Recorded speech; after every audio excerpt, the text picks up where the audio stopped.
Hello दोस्तों, नमस्ते। स्वागत है आपका हमारे यूट्यूब चैनल जानकी ब्लॉग में। दोस्तों, रोज़ के काम की वजह से आपके समय की बचत नहीं हो पाती है और आप जो भी सोचते हैं कर नहीं पाते हैं। तो आज मैं आपको इन्हीं बातों को ध्यान में रखते हुए लेकर आई हूँ बहुत ही यूज़फुल टिप्स, जो कि आपके घर के और किचन के काम को आसान बनाएंगी।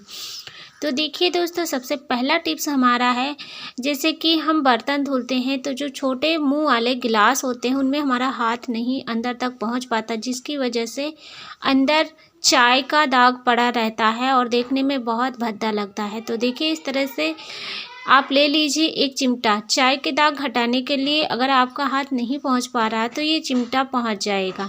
इस तरह से जो भी आप बर्तन मांजने के लिए यूज करते हैं, पॉलीथीन या कोई भी स्क्रबर, तो आप इस तरह से अंदर डाल दीजिए। इसके बाद में एक चिमटी को लेकर इस तरह से दबाकर चारों तरफ घुमा घुमा कर साफ कर लीजिए। इससे बहुत ही आसानी होगी आपको काम करने में और बहुत ही अच्छे तरीके से क्लीन हो जाएगा। ये अंदर जो भी दाग धब्बा लगा होता है अच्छे से साफ हो जाएगा। आप देखना, किसी के घर पे जाइएगा तो आप देखना, अगर आपको ग्लास में पानी वगैरह पीने को मिलेगा तो देखना ज़रूर चाय के दाग पड़े होते हैं, जो कि कोई लोग नहीं छुटा पाते। इस तरह से करके आप अपने बर्तनों को अच्छे तरीके से साफ कर पाएंगे और जो भी देखेगा एक बार पूछेगा ज़रूर कि हाँ, आप इस तरह से कैसे अपने बर्तन को क्लीन करते हैं। तो देखिए, बहुत ही आसान है। इस तरह से आप बर्तन धोने के लिए चिमटे को इस्तेमाल कर सकते हैं। तो है ना, बहुत ही आसान सा टिप्स, यूजफुल टिप्स। अगर आपको अच्छा लगे तो वीडियो को लाइक ज़रूर करना। तो चलिए अब बढ़ते हैं हम अपने अगले टिप्स की तरफ।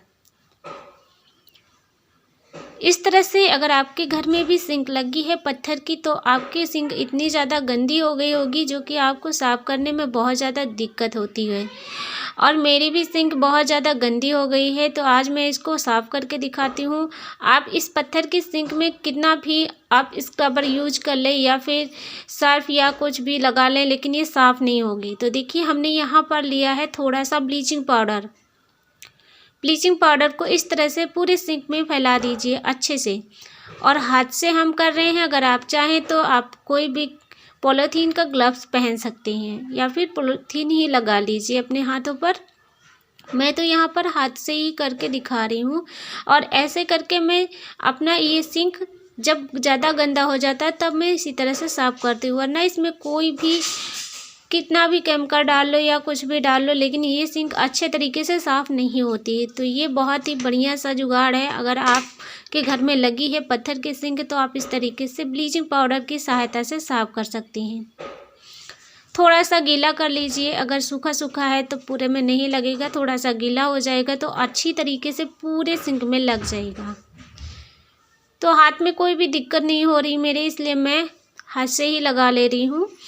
तो अब इसको हम 10 या 15 मिनट के लिए ऐसे ही छोड़ देंगे। आप चाहें तो रात भर के लिए इसको छोड़ सकते हैं, अगर रात में साफ़ कर रही हैं अपनी सिंक तो। उसके बाद हम पानी से इसको अच्छे से साफ़ करेंगे। थोड़ा सा गीला गीला मैंने लगाया था, तो ये सूखने के बाद में थोड़ा सा टाइम लगता है इसको साफ़ करने में। तो स्क्रबर लेकर मैं इसको पूरा अच्छे तरह से चारों कोने अच्छे से साफ़ कर दे रही हूँ।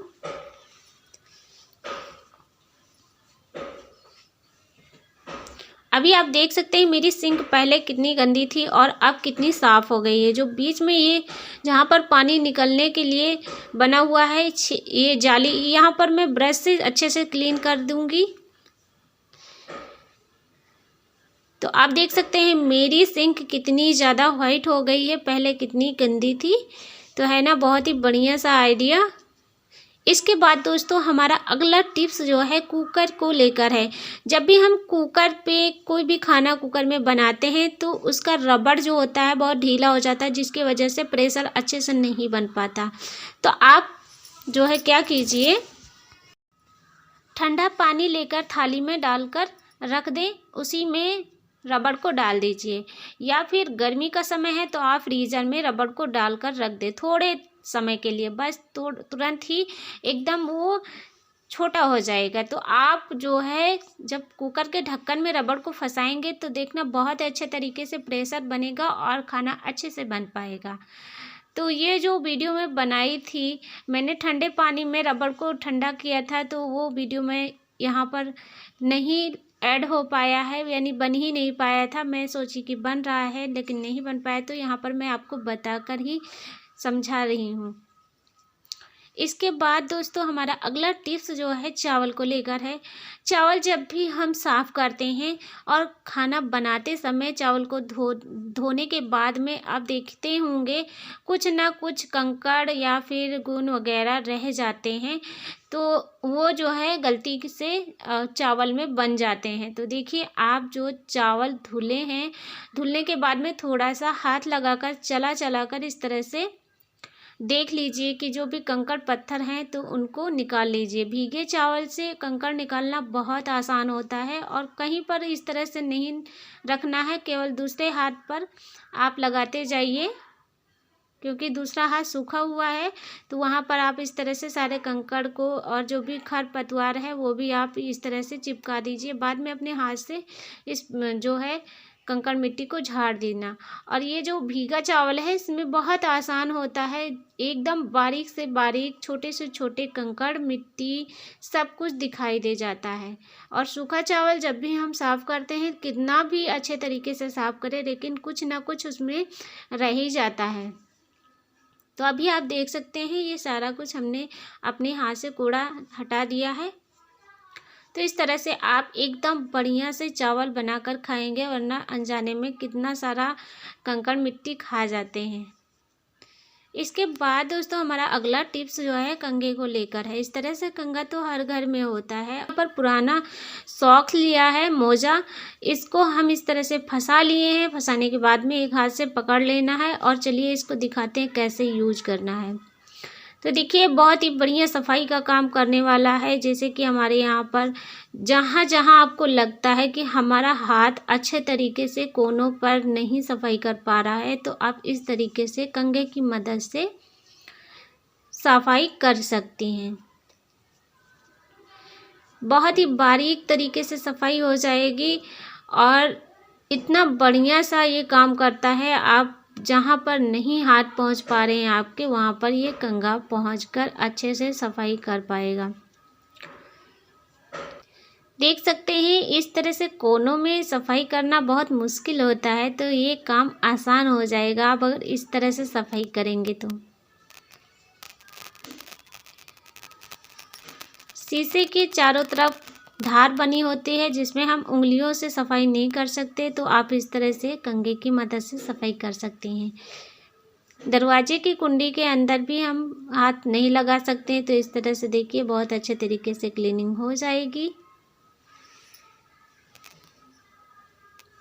इसके बाद दोस्तों हमारा अगला टिप्स जो है,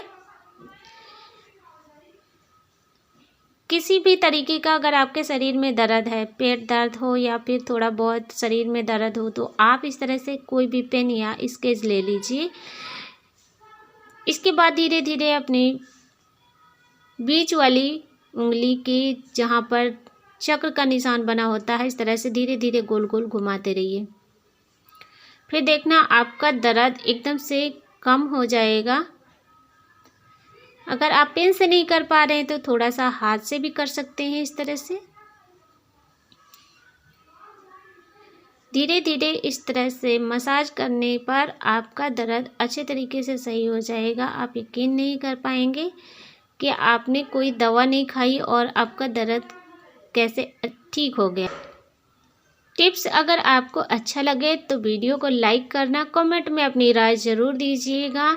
साथ ही यूजफुल वीडियो देखने के लिए हमारे चैनल को सब्सक्राइब कर लीजिए।